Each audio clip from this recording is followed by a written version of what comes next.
नमस्कार दोस्तों, welcome to coffee with Subir Jain. आज ब्रेकिंग न्यूज दोबारा से आ गई है कि इजराइल ने वहां पर जाकर ठोका है ईरान को, जहां पर उसकी अनब्रेकेबल अनरीचेबल न्यूक्लियर साइट थी और ईरान के अंदर अर्थक्वेक आने शुरू हो गए। भाई अभी तो पाकिस्तान में अर्थक्वेक आ रहे थे, आज ईरान में शुरू हो गए। भाई मोदी नॉमिक्स पहुंच गई है ईरान के अंदर। अब हुआ क्या है, पहले तो एक न्यूज आती है कि एक न्यूक्लियर साइट है ईरान के अंदर जिसका नाम है फॉर्दो। ये न्यूक्लियर साइट माउंटेन्स के बीच में बिल्कुल नीचे 250 फीट नीचे जाकर छुपाकर बनाई गई है। यहां पर पहुंचना किसी के लिए भी आसान नहीं है, इजराइल तो पहुंच ही नहीं सकता। ये ईरान दावा कर रहा था, लेकिन अभी अभी ब्रेकिंग न्यूज ये है कि ईरान ने उसी साइट को जाकर ठोका है। उन्होंने अपने स्पाइस जो इनके मिसाइल्स हैं उसके साथ बॉम्ब्स को यूज किया और वहां तक पहुंच गए, नीचे तक, और उस रास्ते को उन्होंने ध्वस्त कर दिया। अब ये सारी बातें करेंगे कि कौन कौन सी न्यूक्लियर साइट्स हैं, ये साइट सबसे ज्यादा इंपॉर्टेंट क्यों है, और ये साइट वो है जहां पर खमेनी भी छुप कर बैठा हुआ है डस्टबिन के अंदर। बड़ा सा डस्टबिन लेकर गए हैं, उसमें छुपाकर बैठाया हुआ है। लेकिन जब इसको अटैक किया गया, जो न्यूज आ रही है ये देख लीजिए, ये भी कंफर्म न्यूज है कि जो इंटेलिजेंस की रिपोर्ट है वो ये बताती है कि खमेनी की जो मेंटल हालत है वो खराब हो चुकी है। उसको लोगों ने या उनकी जो आर्मी है उन्होंने बताना बंद कर दिया कि इजराइल कहां पर आकर ठोक रहा है इनको, कंट्री में जाकर। Poor mental state of health है खमेनी की। ये अल्लाह से ना डरने वाले लोग आज सिर्फ 2-4 दिनों में हालत इतनी पतली हो गई है कि कंट्री को छोड़कर भाग रहे हैं और इनके डिसीजंस को कोई भी सुन नहीं रहा। He has been removed from making key decisions. ये मैं किसी और की बात नहीं बोल रहा हूं, Khamenei supreme leader Islamic world का बुरके में छुपकर डस्टबिन में बैठा हुआ है और कहता मुझे कुछ सुनाई नहीं दे रहा, ना ही मैं सुनने को तैयार हूं। क्यों? क्योंकि इजराइल ने न्यूक्लियर साइट जहां पर ये छुप कर बैठा था उसको अटैक किया है, sending a clear message. Khamenei is our number 1 target. Second, nuclear sites, वो भी फॉर्दो न्यूक्लियर साइट को ये बोलते थे अनरीचेबल, वहां पर जाकर उन्होंने ठोका है। Most heavily fortified facility of Iran nuclear programme. मैं आपको पूरा एक्सप्लेन करूंगा कि ये किया कैसे। जब इजराइल के पास कैपेबिलिटी थी ही नहीं तो ये कारनामा हुआ कैसे, और क्या G7 से जो ट्रंप भागकर वापस गए हैं क्या उसका ये रीजन है, और क्या वहां पर अब रेडियो एक्टिव कंटेमिनेशन हुआ है या हो सकता है। ये बहुत ही सिग्निफिकेंट न्यूज है। अब हुआ क्या था, आपको मालूम है कि जो ये कॉन्फ्लिक्ट है जब से शुरू हुआ इजराइल और ईरान के बीच में, मल्टीपल एक्सप्लोजन सुने गए हैं हर जगह पर, लेकिन फॉर्दो न्यूक्लियर फैसिलिटी के ऊपर अटैक नहीं किया गया था। लेकिन आज उसके ऊपर भी अटैक कर दिया। वहां पर ऐसा पावरफुल, इतना पावरफुल इन्होंने वो किया है, बॉम्ब फेंका है कि वहां पर अर्थक्वेक आ गया है, ग्राउंड में ट्रेमर्स है, धरती हिल रही है। यानी कि जैसे पाकिस्तान में हर रोज अर्थक्वेक आ रहे हैं, ईरान में भी आने शुरू हो गए। दोस्तों, अगर आप ईरान का मैप देखेंगे, ये देखिए, उसके अंदर आप देखेंगे कि उनका जो कैपिटल तेहरान है उसके पास 3 मेजर न्यूक्लियर साइट्स हैं, फॉर्दो, नातांज और इस्फहान। बाकी 2 तो बेकार है, बेकार इन द सेंसेस इतने इंपॉर्टेंट नहीं है इजराइल के लिए, ईरान के लिए। लेकिन जो फॉर्दो है ये मोस्ट क्रिटिकल है, क्योंकि यहीं पर ये यूरेनियम का एनरिचमेंट करते हैं इस जगह पर। इसलिए इस प्लेस को बनाया गया था एक्सट्रीमली सिक्योर और फोर्टिफाइड मैनर की तरह, डीप अंडरग्राउंड माउंटेन्स के बीच में। और इजराइल ने क्या किया, इजराइल को मालूम था एक यही जगह है जहां पर खमेनी छुप कर बैठेगा, और इजराइल ने वही किया जो वो पहले दिन से बोल रहा है कि ईरान का न्यूक्लियर प्रोग्राम इजराइल की एग्जिस्टेंशियल थ्रेट है इजराइल के लिए, इसलिए इसको खत्म करना उसकी मजबूरी है। ईरान ने भी बड़े बड़के मारी, जी मैंने तो यूरेनियम 60% 70% मैंने एनरिच कर लिया है, और जिस दिन ये 90% क्रॉस कर लेता ये न्यूक्लियर बॉम्ब बनाने की पोजीशन में आ जाता। इसलिए इजराइल ने क्या किया, एक ही काम किया, वे पूरी ग्लोबल कम्युनिटी को बता दिया मेरी एग्जिस्टेंस खतरे में है, आप मेरी हेल्प करते तो सही है, वरना मैं जाकर बॉम्ब कर दूंगा, मैं फॉर्दो न्यूक्लियर साइट को छोड़ नहीं सकता। दोस्तों ये जो फर्दो जो साइट है ये इसलिए कंसर्निंग है क्योंकि एक तो ये डीप इनसाइड माउंटेन्स है, दूसरा इसे इंटेंशनली बनाया गया है इस प्लेस को नियर रेजिडेंशियल एरियाज। आपको मालूम है मुस्लिम्स अपने लोगों को एज ह्यूमन शील्ड की तरह यूज करते हैं। आपको याद होगा पाकिस्तान के अंदर भी जब हमारा युद्ध हो रहा था तो उन्होंने बोला था हमारा सेकंड लाइन ऑफ एक्शन, जो सेकंड लाइन ऑफ डिफेंस है वो हमारे मदरसा छाप अनपढ़ गवार लोग हैं, हम उनको आगे कर देंगे ताकि अगर भारत मारेगा हम बोलेंगे देखिए पढ़ने लिखने आए थे मदरसा के अंदर, उनको मार दिया गया। आपको एक चीज़ और याद होगी, जब हमने उनके मदरसों के ऊपर अटैक किया था रात को 1:30 बजे 2 बजे, तो इन्होंने बोला कि वहाँ पर तो लड़कियाँ थी जो मारी गई।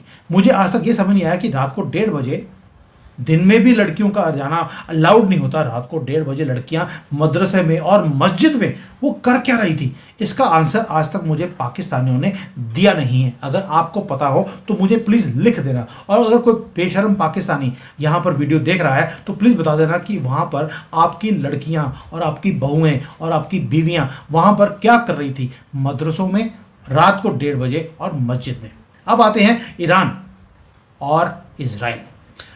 इजराइल ने उस जगह को ठोका है जो कि बिल्कुल पॉपुलेटेड एरिया के बीच में है, और अगर वहां पर कोई भी रेडिएशन रेडियो एक्टिव लीक हुआ तो आप समझ सकते हैं कि वहां पर जो कैजुअलिटीज हैं वो कितनी ज़्यादा हाई होंगी, और ये एक डिप्लोमेटिक रिस्क बन सकता है। इसलिए ईरान ने जानबूझकर इसको बिल्कुल रिहायशी इलाकों में किया।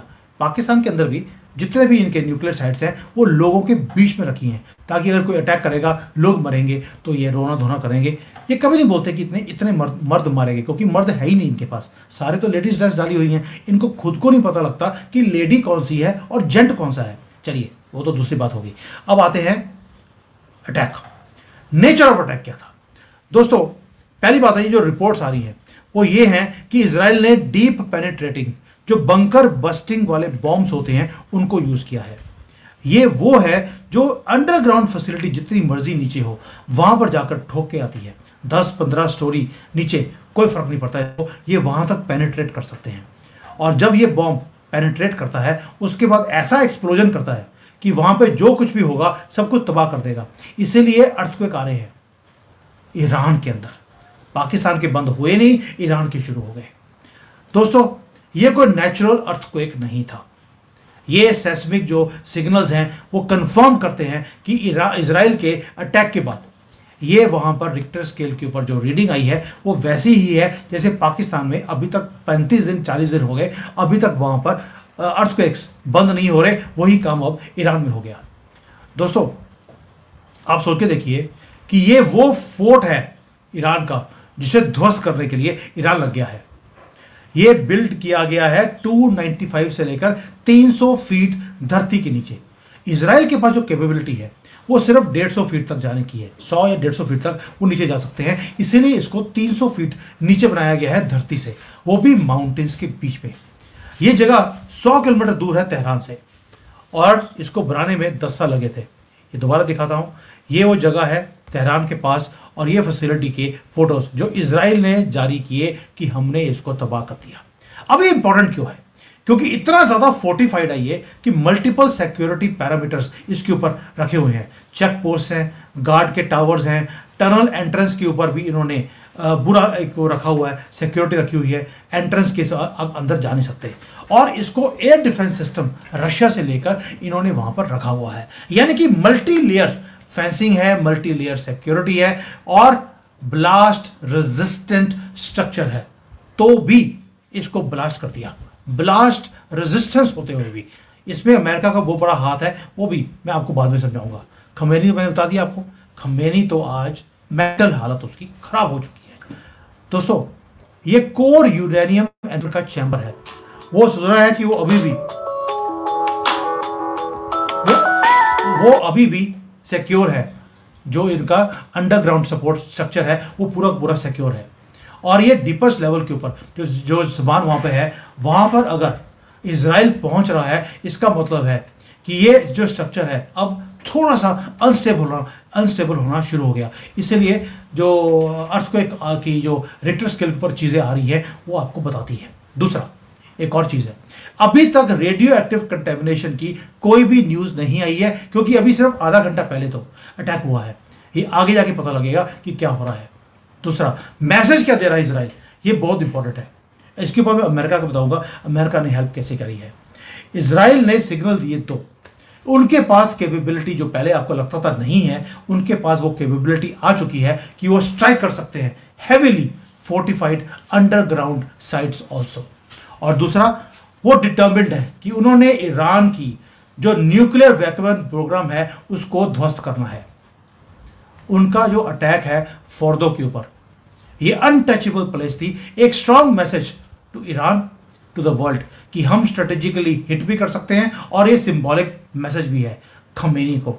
तभी खमेनी को बार बार एलिमिनेट करने की बातें आ रही हैं, और जैसे ही उसको पता लगा कि टारगेट खमेनी है, बेचारे की मेंटल हालत ही खराब हो गई। अल्लाह से डरने वाला आदमी आज मिसाइल, छोटी सी मिसाइल से डरना शुरू हो गया। अब दोस्तों, चैलेंज क्या था?